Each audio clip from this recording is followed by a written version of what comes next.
Hello, everyone, and thank you for attending today's webinar, Pluggable Coherent Beyond the DCI Universe, sponsored by Acacia. Before we begin, I will cover a few housekeeping items. On the left-hand side of your screen is the Q&A. If you have any questions during the webcast, please type your question into the Q&A box and submit your questions to our speakers. All questions will be saved, so if we don't get to answer you, we may follow up via email. At the bottom of your audience console are multiple application widgets you can use. If you have any technical difficulties, please click on the yellow help widget. Here you can find answers to common questions. A copy of today's slide deck is available for download in the green resources widget. Near the end of today's presentation, please take 1 minute to complete the survey that's open on your screen. Your feedback is extremely helpful. An on-demand version of the webcast will be available about 1 day after the event and can be accessed using the same audience link that was sent to you earlier today. I would now like to turn the event over to Heavy Reading Senior Principal Analyst, Perrin. Thanks, Barbara. Hello, welcome everybody to today's webinar on coherent pluggable optics moving beyond the DCI universe. We've got, well, an exciting topic, number one, and a great list of speakers to help with us today. So I'm quite excited for this one, and hopefully you'll get a lot of value out of it. We've got a good audience on, so great way to start the year. I'll be the moderator for today. I cover optical networks at Heavy Reading and has been spending a lot of time on this particular topic over the past couple of years. Joined by Tom Williams, representing Acacia, Senior Director of Marketing. He'll provide some perspective from the Cisco Acacia side. And then really happy to have two guest speakers today, people who are deeply involved from the operator side in helping define and build out networks with this interesting new technology. Bank Metallic, he's a fellow with Comcast, and then Bart Jansen's a senior specialist packet network architect with Colt Technology Services. So you'll hear from both of them as we go through. Here's a look at the flow for today. I'll provide a heavy reading view on some of the key trends in coherent pluggable optics just to set the stage. Tom will then go into a bit of a deeper dive along the types of products that are relevant for the topic. And then we'll move into our two case studies. So really hearing from two operators what they're doing and thinking, first from Comcast and then from Colt. And hopefully we'll have about 10 minutes at the end for Q&A. So please ask questions electronically throughout as we're going. Just punch them in as you think of them. We'll get to as many as we can in the remaining minutes of the webinar. Starting with 400ZR coherent pluggables, there really is a revolution starting with the 400ZR technology. For those who may not be familiar, 400ZR is a very specific technology standard, essentially an implementation agreement defined by the OIF. It was actually many years in the making. It's available now, and there are products shipping, but it is very specific. One of the key goals in defining 400ZR was interoperability, so a real standard for module interop at 400 gigabits using coherent optics. Very big focus also in reducing power size as well as costs. In terms of the power and size, we're talking about fitting these coherent optics in essentially client-sized modules in routers and switches. So QSFP, DD, and OSFP are the key form factors for 400ZR. And it's real now. The data that you see on the left here comes from my colleagues at Omdia, Tim Monks, who just actually sent me this. It's the very latest in terms of the market shipments to date through Q3 22 actuals, and then the estimate of where Omdia believes Q4 ended up. And you can see massive shipment in 400ZR to date. I think probably the most successful coherent generation in terms of speed and quantity of uptake in that time frame. But 400ZR itself is very specific, as I kind of indicated in how the OIF defined it. It's very much for point-to-point connectivity. It's very much for DCI. And the primary buyers, the vast majority of what you see buried within those purple bars are going to be shipments to hyperscalers, major hyperscalers. Telecom operators, communication service providers, as we call them at Heavy Reading and Omdia, are very interested in the technology, but the requirements of 400ZR itself are too specific to DCI. So they need something different, but they like a lot of what 400ZR defined. And this is really driving the trend in what we're going to focus on today on what's broadly called ZR+, as well as other options. So how to take what was good of ZR, but make it more applicable to a communication service provider, which includes all types of telecom operators, fixed, wireless, converged, as well as cable operators as well. And as you know, we'll hear from two of these types of providers today. The hyperscaler requirements I kind of walked through already. Those are the requirements bulleted on the left. If you compare them what a communication service provider needs, it really is just so much more broad and diverse. Not that each operator is going to do these, but if you sample 10 different operators in terms of what they want, you're going to get a big mix of requirements across them. Lots of different types of topologies required. In many, many cases, these are ROADM-based networks, so these basically optical switches that are very important to a lot of communication service providers, and they're entrenched in the networks. If the technology doesn't work with those ROADMs, it becomes useless. The reach requirements are very different, much longer reaches even in the metro context, but also a lot of operators want to scale that into regional types of distances of 1,000 kilometers or even higher, basically as much as they could get out of these pluggable optics. We're also seeing, and we'll talk a bit about it today, a migration into access networks, which brings in even another whole set of requirements, including things like temperature hardening, the ability to work on a single fiber instead of a dual fiber, which requires bi-directional optics, and a lot of focus on 100 gig. Also, the last point I'll make here, while the hyperscalers are very interested in pluggable optics, coherent pluggables for IP over DWDM architectures, the communication service providers are interested in that, as well as plugging these optics into other types of more traditional DWDM gear. So just such a diverse set of requirements in the communication service provider space. And so what we get as a result of that is a lot of different initiatives to build open, various degrees of open, coherent pluggables to meet the different requirements. And since they're so broad and diverse, we have a number of initiatives. I've actually presented this slide in different iterations over the past at least year and a half, and I keep adding to it because new initiatives are coming in. So yes, the OIF 400ZR is relevant there, but also Open ROADM, which has existed for quite some time, but has been more recently focusing a lot on coherent pluggables for their base of telecom operators. OpenZR+ is making a interoperable open version of ZR+, which is higher performance 400 gig optics. OpenXR, which is a type of coherent pluggable that can do point-to-point as well as point-to-multipoint optics, and that was started by the OpenXR forum. And then last but not least, and maybe the newest, is CPON, which is very relevant for the cable market, which is being led by Cable Labs and is looking at coherent optics with longer reach in a PON architecture with a very high number of splits. And that working group for CPON, which is 100 gig per wave type of PON, using coherent, started in 2021. So a lot, and maybe a year from now, there might even be more to add to this slide. But you can see it's really gaining a lot of momentum. There's a lot of initiatives, but the point I really wanted to leave you with is it's a lot more than just 400ZR when we're talking about the communication service provider space.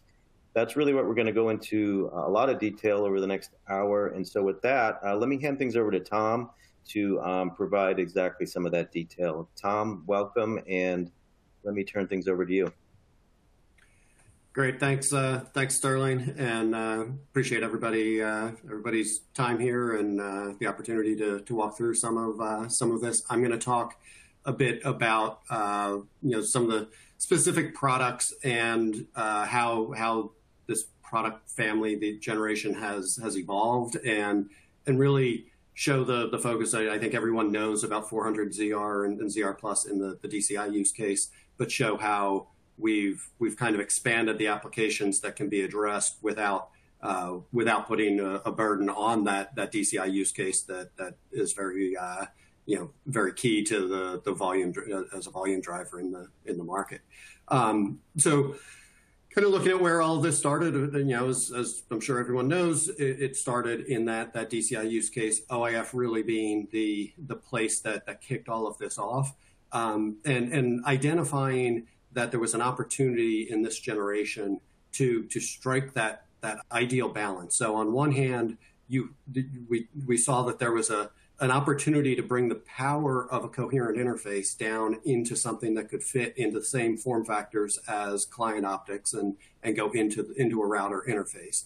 But also that you could do that while providing a level of performance that was not equivalent to the high performing proprietary solutions that are in the market, but still provided a really a sweet spot of performance that could cover a lot of applications and not really sacrifice so much compared to those proprietary implementations.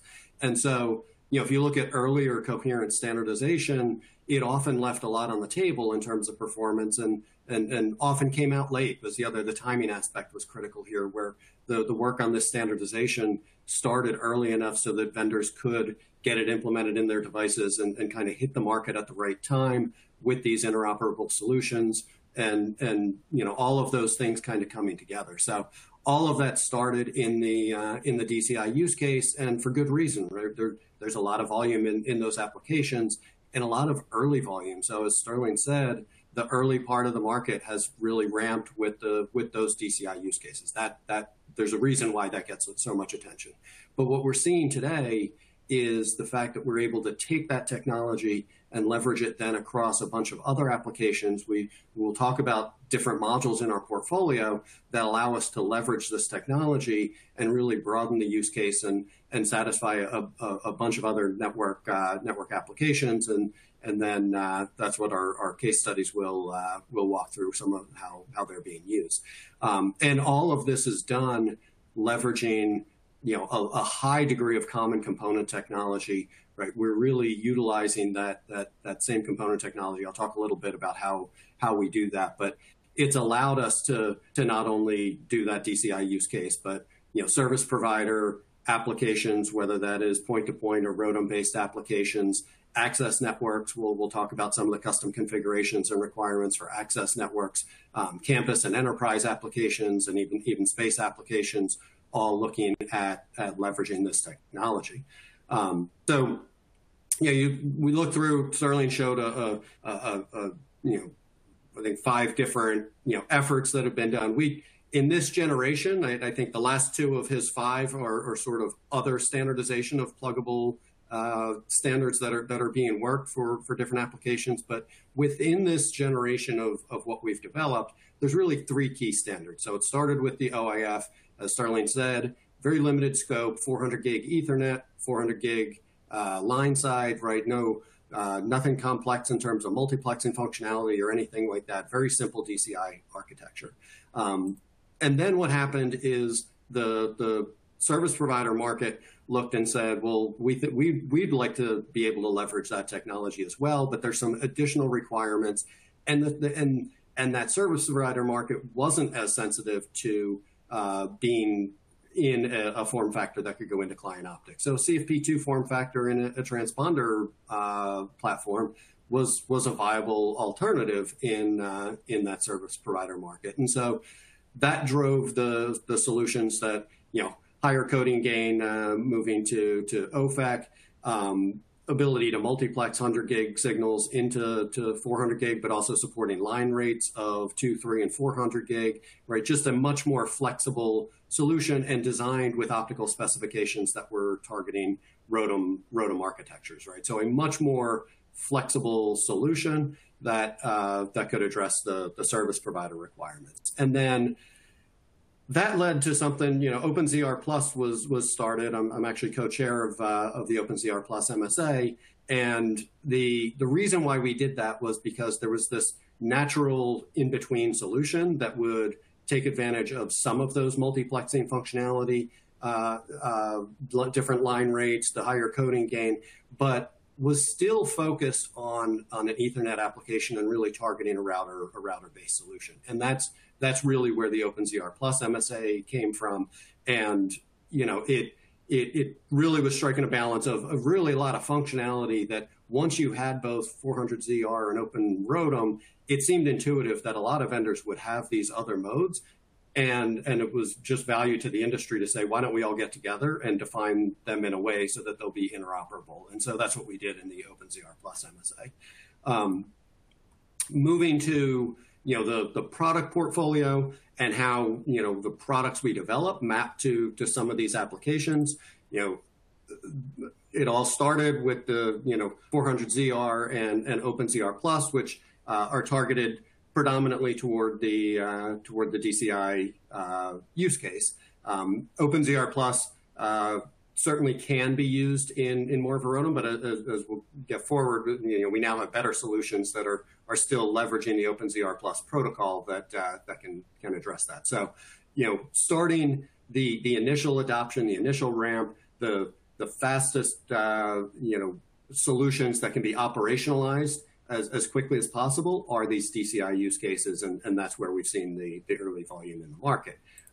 When we look to the service provider network, looking at metro and regional networks, we have two different solutions. We've got the CFP2 that can go into a traditional transponder platform, and that has things like an internal EDFA that allow you to have higher launch power and address brownfield requirements, internal tunable optical filters that give you good quality transmit performance and high transmit OSNR.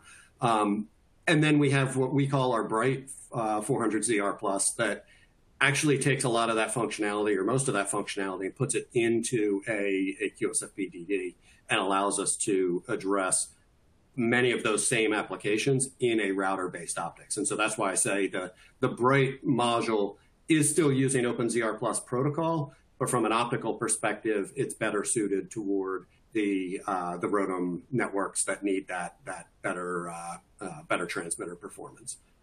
Then, expanding beyond that, we have applications like access aggregation and the emerging LEO space market. And they need things like Coherent Bi-Die, which is having separate lasers for the transmit and receive so that you can have different wavelengths on the two different directions, so you can transmit over a single fiber. Our 100ZR module, which is really targeting access aggregation points at a lower cost point and gets rid of things like the tunability, so that in a more cost-sensitive application, we're able to bring that product into those access markets.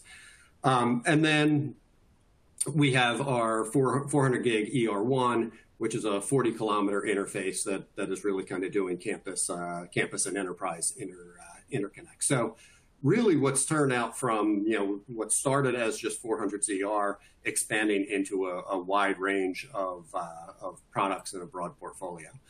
We do all of that. We've talked a lot about what we call our 3D siliconization. All of these products are based on an optoelectronic component that we build using standard CMOS fab processes, and it's manufactured in a volume electronics packaging location facility.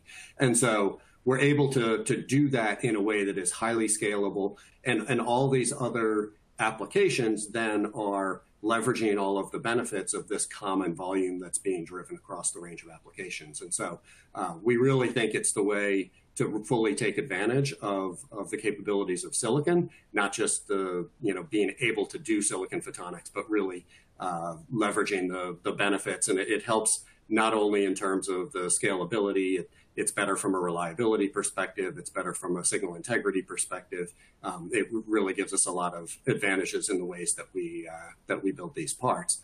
And the last thing I wanted to touch on before I hand it over to our use cases and Venk, where do we go from here, right? And so the technology we've developed, that packaging technology, will be critical as we move to the next steps and next generations. The industry is moving toward, I think, doubling the baud rate with each step is the logical path forward. We already see some of the industry standards that are looking toward, going from 60 gigabaud, which we consider, the industry moving from 30 gigabaud being kind of the first generation, what we call class 1, to 60 gigabaud being class 2, and then 120 gigabaud family being class 3.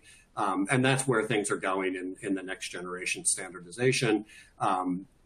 What is really critical as we're moving toward, going forward, because our performance, this whole narrative, we're close to the Shannon limit, we're not actually gaining higher fiber capacities as we're increasing the speed of the interface. What's critical is that you increase the speed of the interface, and that drives cost efficiency. So you want to be transmitting twice as much data with the same amount of optics. That gives you cost efficiencies, but you can't do it in a way that scales the cost by a factor of 2 where you're not actually solving a problem. And so it's critical that we continue to develop these products in a cost-effective way, and that kind of leads to why we're so focused on our silicon platform. We also see in the next generation that on one hand, we see Coherent moving into a lot of discussions in the industry about Coherent 800 LR interfaces in OIF and IEEE. And at the same time, we're seeing these pluggable solutions addressing a broader range of the high-performance applications where you'll see very high performance 400 gig solutions that could even move into a long haul type application in a router based optics. And so, these pluggable portfolios are really expanding in both directions and continuing to drive the TAM. So I think you'll see over time, we'll continue to iterate and evolve to new generations. And the use cases for these pluggables are going to fill a broader and broader portion of the market. So with that, I'm going to hand it over to Venk, and I'm sure everyone is looking forward to hearing more about how he uses the technology. Venk? Thank you, Tom. Thank you to all of the other participants as well as heavy reading, and welcome everyone. Happy New Year. I'm going to be talking today about a big picture of how Comcast is situated, and then provide you a single case study, and then give you a little bit of our thought processes on how we would go about with disaggregation of optics so that pluggables start playing a much more prominent role than they are already doing in Comcast. So to begin with, the big picture is Comcast has a very, very large core footprint, a very large metro footprint, as you can see on the left-hand side, top left. But it also has a very large access footprint. And so if you actually accumulate all the fiber mileage between the two, the access is probably 3 times as much as the core that we have. So it's a very fiber-rich environment Comcast is. And so we generally think about Comcast with respect to core metro. And then when it comes to access, which is a pretty large footprint that we have, and then the access is typically residential and commercial. And then the access portion within the RF domain is a pretty large cable plant that we have. And then we have a whole bunch of in-home and in-business networks. And so if you're thinking about pluggables, the way to think about it would be the 400 gig pluggables that Tom has been talking about are in the core, the metro, and they're going to become more and more important as time goes by. And then when you think about access for business and residential, we think about it as a converged access platform that is able to handle access and business services together. And then we are thinking the 100 gig BiDi, the case study that I'm going to show to you. 100 gig BiDis, which is the dual laser transceiver option that enables us to use the access footprint to provide combined services.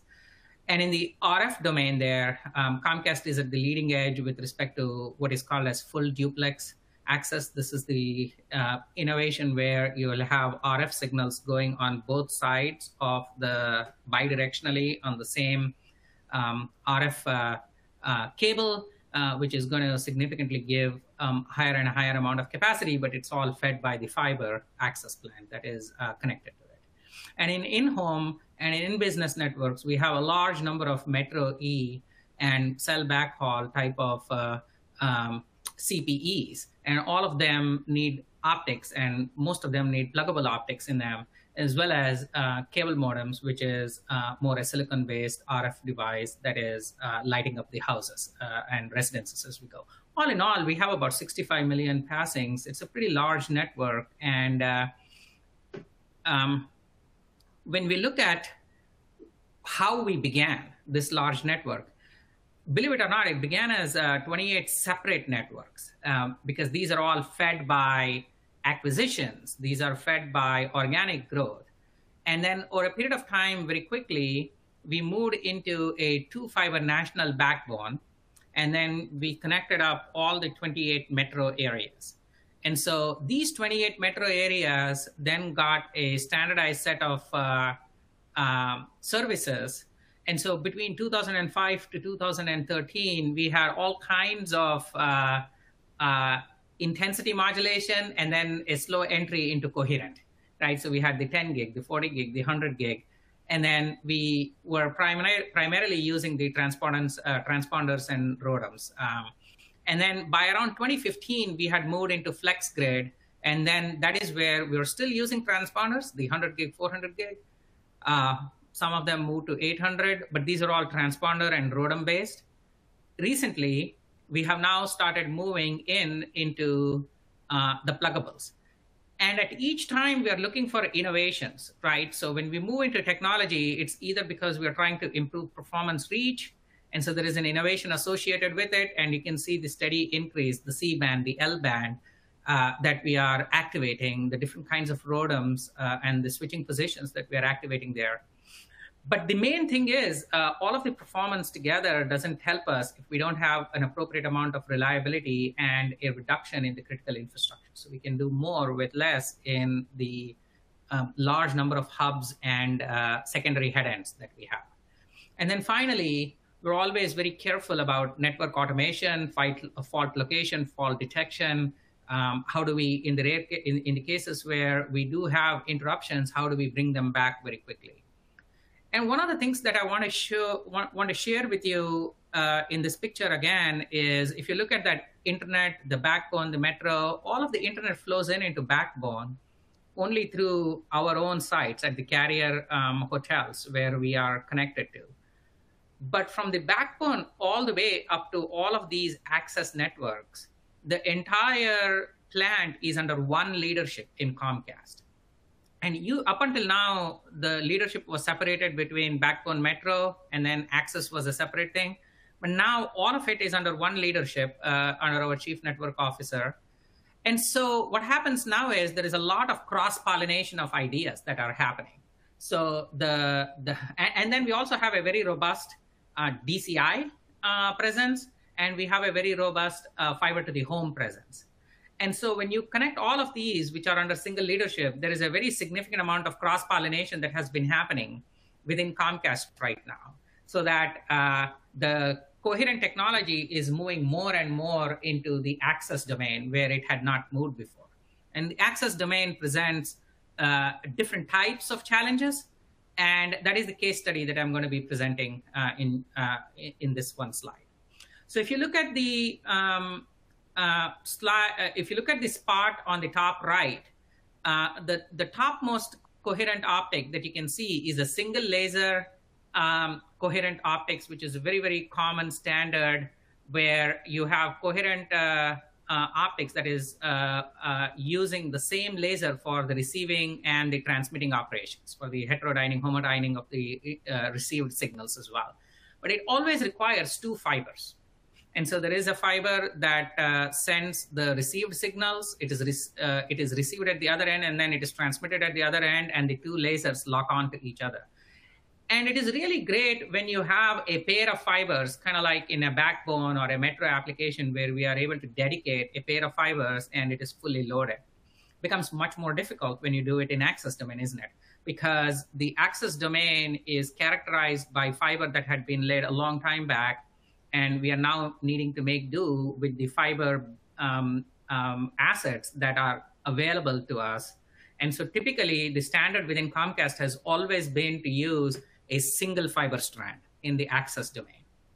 And so we are able to do that by using fixed WDM assets. Typically, those are all going from ITU 14 to ITU 61, 100 gig spaced. And so what happens in the access domain is you give up a little bit of performance and you introduce different types of criteria into the play. So for example, we typically have distances which are 20 to 80 kilometers, and that covers 99.99 percentile of all our links. There is typically no EDFAs in the process. There is typically no need for amplification. Typically, these are all point-to-point links, a lot of them. And so what happens now is that we drop some of those requirements necessary on these long haul and metro optics, go closer and closer to the DCI model. But we also now introduce new type of criteria, like it has to be temperature hardened, and typically minus 40 to plus 85 degrees. That is the hardened requirement that we have. And then what we now need to be able to do is be able to perform all of these activities on fixed 100 gig grids. So the tunability now becomes important, but it's always set at 100 gig interval. And so there is no need for continuous tunability and things like that. So we give up some performance and then we pick up some other performance criteria.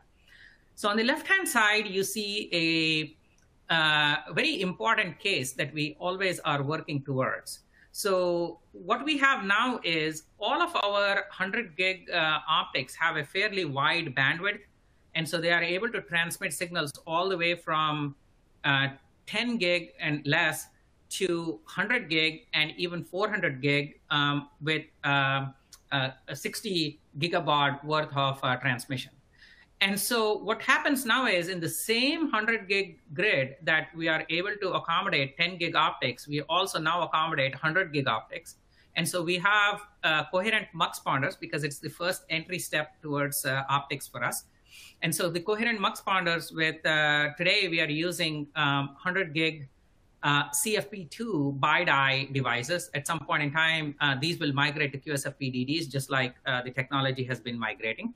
And we have the ability now to coalesce 10 different signal streams, all at 10 gig, and then use the same infrastructure that the access architecture is already there, and then push out higher and higher amount of capacity on the fiber infrastructure that we have in a very reliable, robust way. And one of the main things that we are very concerned about is when you move coherent optics into the access domain, you now need to use all of the technician acquired knowledge without needing to have a significant requirement on how the coherent optics is working. So we have a very robust technician base. They are well trained. And what we want to do is to leverage their training and make the coherent optics look as close to the 10 gig optics that has become very common within Comcast as possible. And so we are now able to launch we are now able to launch coherent optics in the access domain. It has been very successful. We have trialed it out and to be going into GA soon in more than one divisions, in a couple of divisions already, this particular technology. One of the other things which we are very careful about as we are doing this is reliability. And so we have a optical monitoring platform that continuously monitors every single access fiber and reports fiber impairments or fiber cuts on average within 90 seconds. So as the capacity increases higher and higher, and as multiple services all combine together, it becomes more and more important to keep track of every single fiber asset and be able to recognize its performance, and if there is any impairment, to be able to go to the exact spot and then repair it as quickly as possible. This has all enabled us now to put commercial and residential on a single fiber, increase the capacity in a very meaningful way, and then start using all of our secondary head ends and be much more efficient with respect to how we are connecting up our access portfolio. We're not, just because we're doing a lot of work in the access portfolio doesn't mean that we're not paying a lot of attention to how we do long hauls and metros. And so we think about it, this is a simplified model. We think about routers, optics, line systems, and software and automation. And so as the pluggables become more and more pervasive, we now need it to be so that the optics are pluggable. They have a good mixture of 100 gig, 400 gig, 100 gig we still continue to use. Bi-die optics become more and more important for us, as well as the higher performance optics, the ZR pluses at 0 dBm. For us, then performance and power dissipation becomes very critical. In the routers, we want to be in a situation where the routers are able to adequately address the speed and the latency requirements, because as routers become more pervasive in the links that we have, the latency adds up sometimes. So we need to be a little bit careful about that. Also need to make sure that the routers are able to have the pluggable support so that it becomes much easier for us to push out new pluggables. In the line systems, there is alien wavelength IP or DWDM. Alien wavelength connectivity is a pretty big topic. There is talented people within the company working on it. And then finally, software and automation. The software and automation has to do with fault detection, isolation. Any single time there is a fiber cut or a fiber impairment, it affects a lot of network elements. There is all kinds of alarms that is coming in from 100,000 different areas. How do you plug point and say this one repair is going to eliminate all those 100 alarms? And that is that's the fault isolation, detection, and provisioning. All of it has to become automatic. And then we also have, because Comcast is such a big entity, we have a point-to-point system that we are very interested in developing, as well as the line system that we need to be able to develop, the ROADM-based system. And so these are the criteria that we are constantly thinking about, and we are pretty excited about the pluggables that are coming into play. And we thank the industry, especially to be able to get us to this point where we are able to make the system much more simplified, as well as more reliable. With that, I'm going to pass on to Bart and have him talk about a couple of case studies that he's been looking at. Thank you very much, Venk. Welcome all.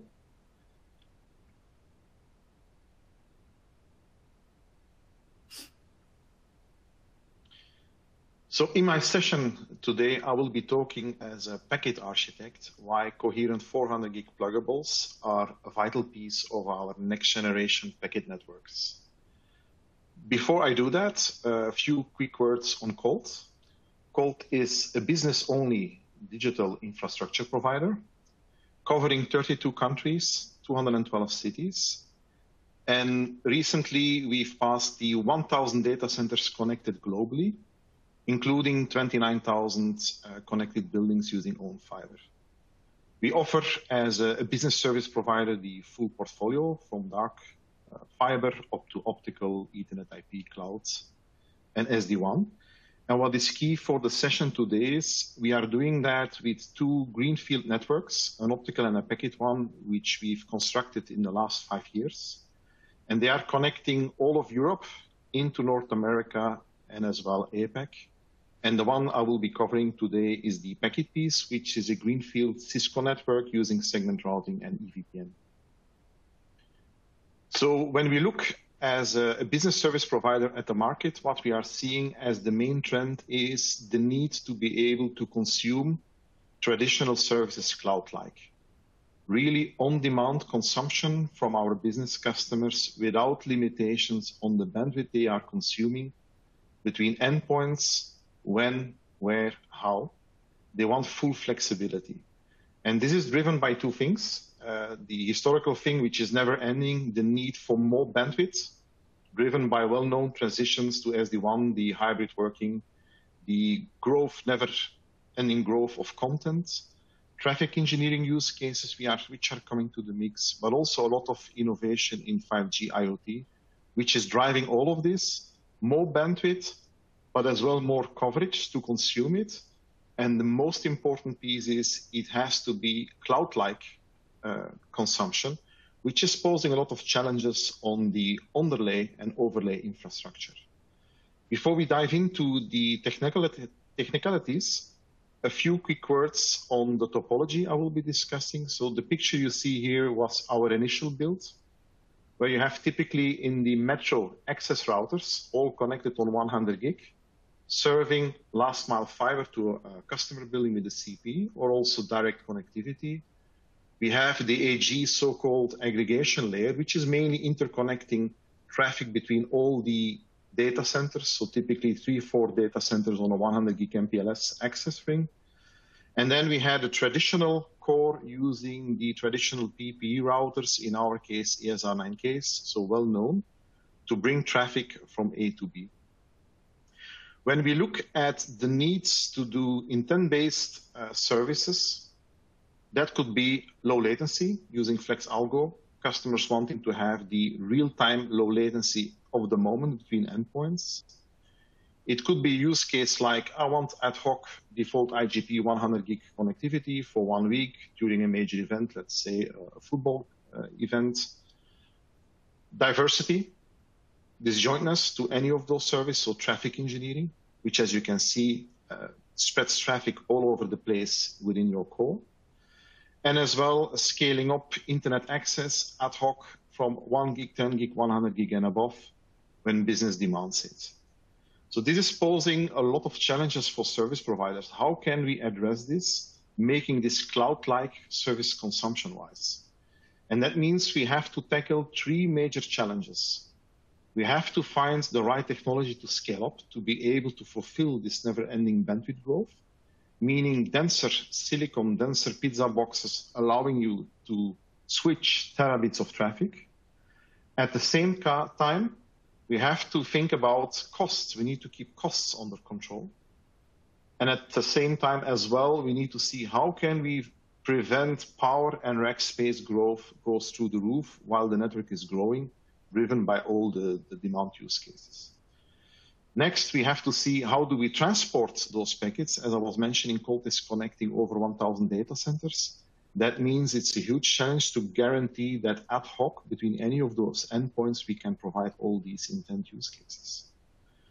So what we've done to address that, the first thing we did is we've moved the traditional PEs to the edge, so making them, again, a service router, mainly terminating all the IP services, which, as you can see, is a big thing because a traditional PE is not only big in rack space, but also consuming a lot of power and costing a significant amount of money because the ASICs are designed for very specific layer 3 use cases. So they are not really core friendly. So what we've done is we've looked for the right technology to put in the center of our core. And there we found a synergy between denser next generation silicon. In our case, it's Silicon One 8Ks from Cisco, which gives you tons of QSFP-DD ports, obviously perfectly suited to plug in 400 gig coherent pluggables. And the whole combination of that allows us within a fraction of the rack space, with a fraction of the power and a much lower cost, to build 35.4 times more capacity per 1U at a fraction of the power per gigabit, both because of the low power silicon, but as well the low power pluggables. This resulted in a core network where we are using IP over DWDM 400 gig ZR plus between our core routers. We have the dense silicon. We've as well added the same layer in Metro, allowing us to aggregate 100 gig, 400 gig to all the key data centers using the same concept, obviously using ZR and LR4 optics there because of less distance. And this year, we are extending it further to the access routers, moving to 400 gig access routers. Again, backbone connected with ER1s, which are coming, but as well LR4s and ZRs, mainly on the fiber distances. So use case-wise, we have the Colt DCI, where 99% of what we are connecting is within 40 kilometers. And if we look at the split, it's typically 38% within 10 kilometers, so 400 gig LR4. We have 61% 10 to 40 kilometers, where average is around 27, 28. And only a very small fraction is really beyond this limit. So we have LR4s, ZRs covering the 99%. And for the 40 kilometer beyond, we are looking at the ZR plus Bright, which gives us the 80 kilometer. But also we are looking at some upcoming EDFA pluggables to even boost that further, making sure we can do a 100% fit. When we look at the long-haul core network, we've made use of the ZR pluses within our packet 8K routers. We are using a Sienna optical underlay with the 6500s. So we were one of the first service providers in 2021, proving that in our case, a friendly wave ZR Plus can be transported successfully long haul, achieving distances up to 464 kilometers. And currently, the heart of our European core is all running on ZR Plus friendly waves. Another use case we are keen to introduce later this year is the EDFA pluggable, allowing us to scale up easier and faster on our core routers in Metro because we just consume one spare port with an EDFA pluggable, giving us 8 channels, allowing to boost capacity very quickly without having to consume extra fiber, single fiber pair, 8 channels, meaning unlimited capacity to grow fast within the Metro without the need of an extra OLS line system to help you out. If you look at the long haul, as I was explaining, we are using the Sienna optical underlay, and as ZR Plus requires a 75 gigahertz fixed grid, we had to use the CMD64 MUX demux cards. We had some challenges in the beginning because of the low power, where the DWDM expects higher input power. We have loss on the MUX cards, so we had to put in some booster cards, which allows us to do a 7 dB gain. And in the coming weeks, we are going to trial ZR Plus Bright to see can we do without these booster cards to further simplify our footprint, space-wise, capex-wise.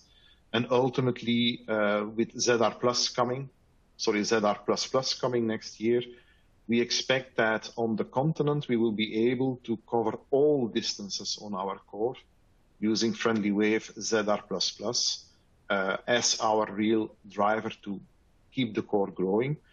And just to give you a few numbers on the Q margin, so at the receiver end for all of the links in our core, we always have close to 2 dB spare Q margin, which is really healthy, really low bear situation.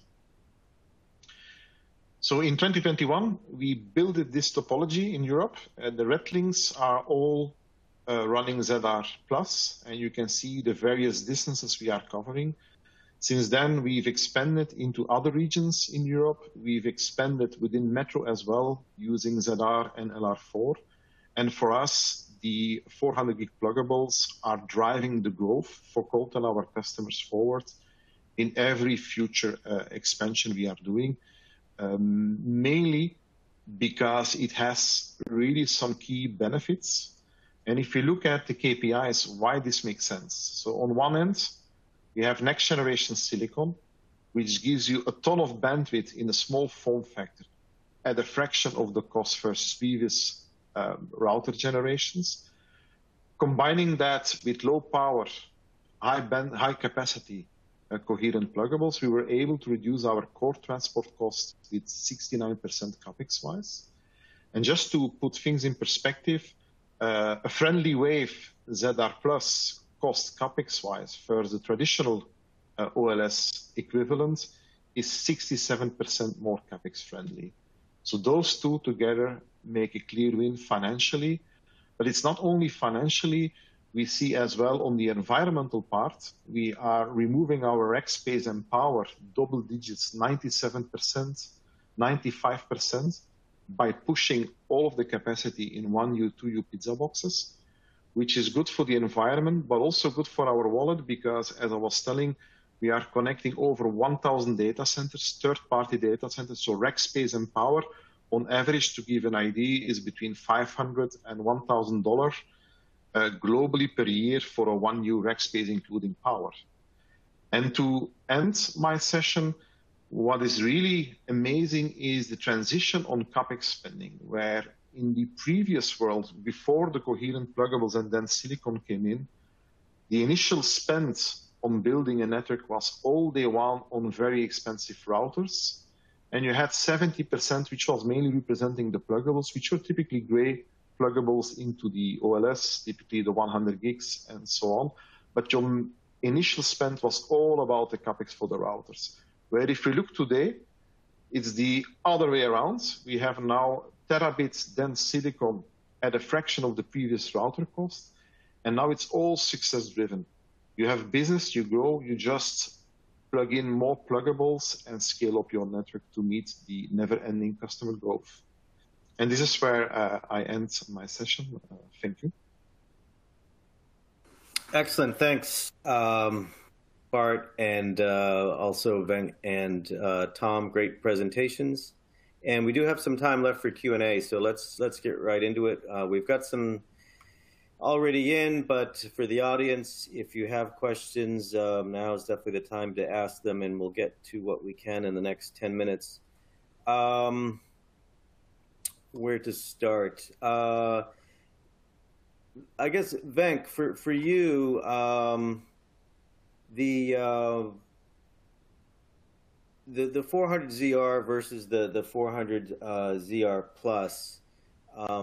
Colt talked a bit about the ZR and the ZR Plus. Probably don't need that question for him, but I'm wondering for your network, are you using or planning to use both the ZR and the ZR Plus interfaces? Kind of any explanation around that?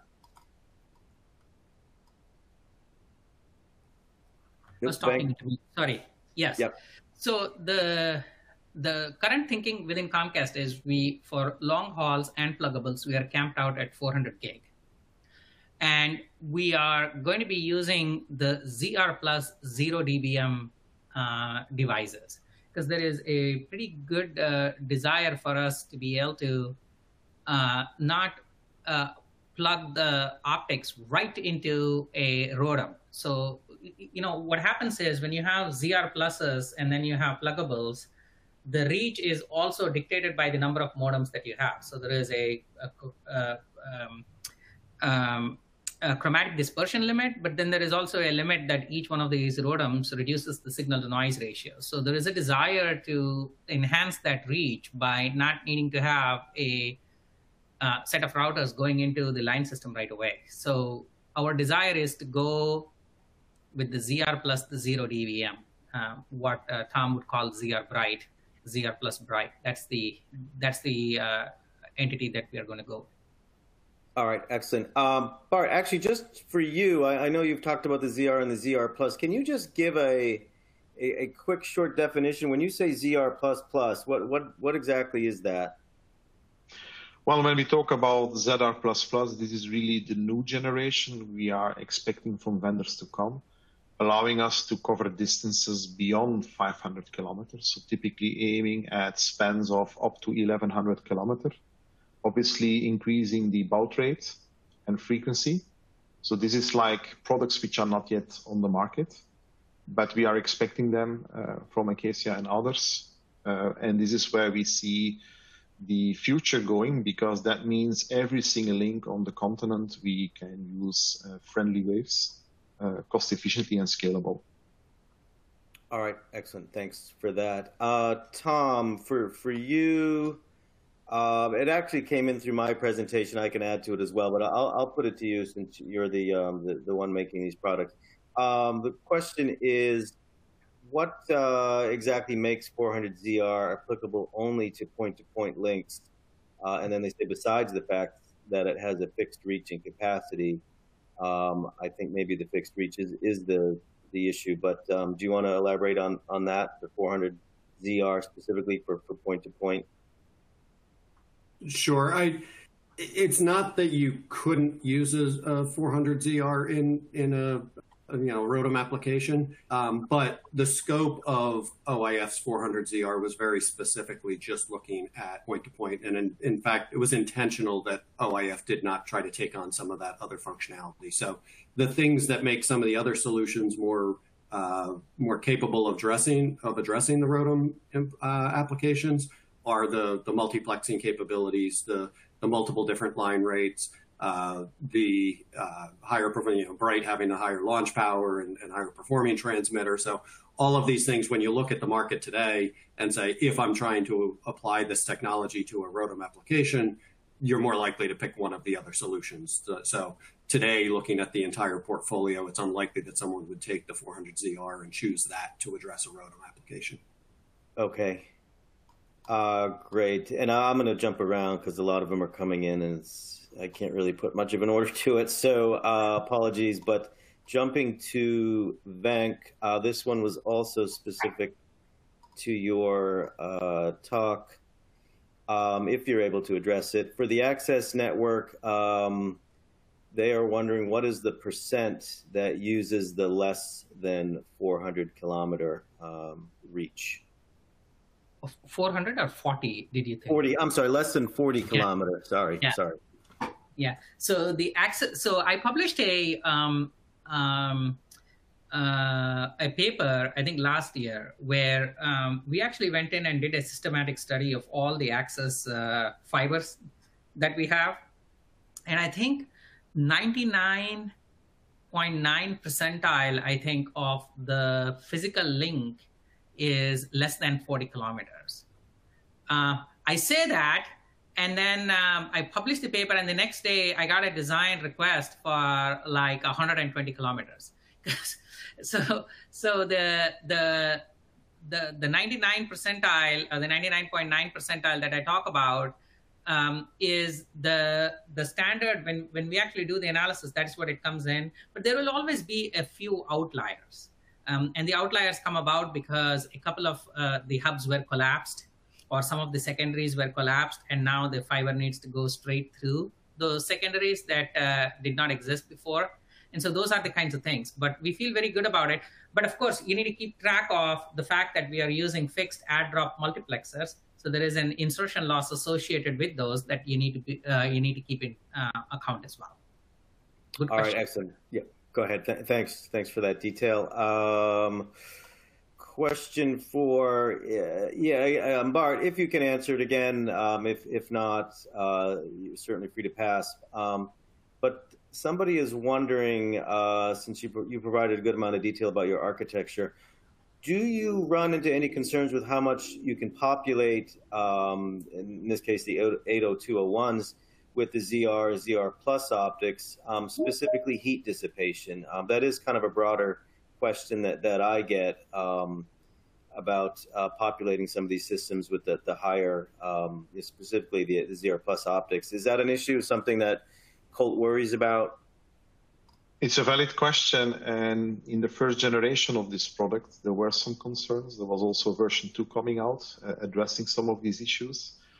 The good news is that with the successor platforms of this, there is no more limitation. With the one we have today, you need to keep in mind 80% of the traffic in a city remains in the city, which means you don't need on all ports ZR+. What you're connecting locally to peering routers, to, let's say, aggregation layer is all ZR or LR. So not all ports are required to be equipped with ZR+. So we don't have the problem because the way the architecture works and the traffic patterns go. But it's a valid question. And there are some rules on the first generation products, even an odd ports where you can plug in ZR+. But as we see technology goes forward, successor platforms do not pose that problem anymore. And even if the problem is gone, as I mentioned, you need maybe 1/3, at best half of your ports to be ZR+ capable or in use. All right. And we are bouncing against the end of the hour. We do have a lot of questions. Our presenters, I believe, will be happy to follow up post-show with a number of these, so one-on-one directly. They may want to get in touch, so you won't be completely lost. But as far as what we're going to cover in public, let me just cover one last topic question, kind of end at a high level, but this is a thought that occurs to me as well. The existence of so many different solutions, particularly as we go into the ZR plus and plus plus and kind of offshoots era, does that indicate a fragmented market? And I guess, kind of behind that, the question is that a problem for what these pluggables are trying to accomplish? Tom, are you able to kind of give the Cisco Acacia view on that one, and then we'll close out there? Yeah, I mean, I often hear people saying, is this similar to what happened at 40 gig and, all the different modulation formats at 40 gig? And it's actually very different because those were kind of successively, people started developing something and then came out with something else that sort of replaced it, but they're they were all trying to address the same problem, and it just fragmented into different solutions for the same problem, and none of them were particularly healthy. In this case, it's really taking a big investment in a DSP and then finding ways to do smaller investments into individual module developments that tailor solutions to new markets that actually expand the overall addressable market. So it's actually very good for the technology developers. Again, I think it ties back to the industry did a great job of finding the right combination of performance power trade-offs and being able to build a technology that is very tailorable to the different solutions. So I as a component vendor, I think it's really really good for us. We don't see it as fragmentation, but TAM expansion really. Yeah, and it's certainly not a one-size-fits-all market, so it's certainly required to address some of these. With that, we're at the hour, a little past. We'll close out there. I want to thank all of our presenters. Of course, thanks also to Cisco Acacia for sponsoring today's webinar, and thank you to the audience for tuning in, and look for our presenters to follow up on some of those remaining questions. Thanks, everyone. Have a great day. Thank you. Thank you. Thank you.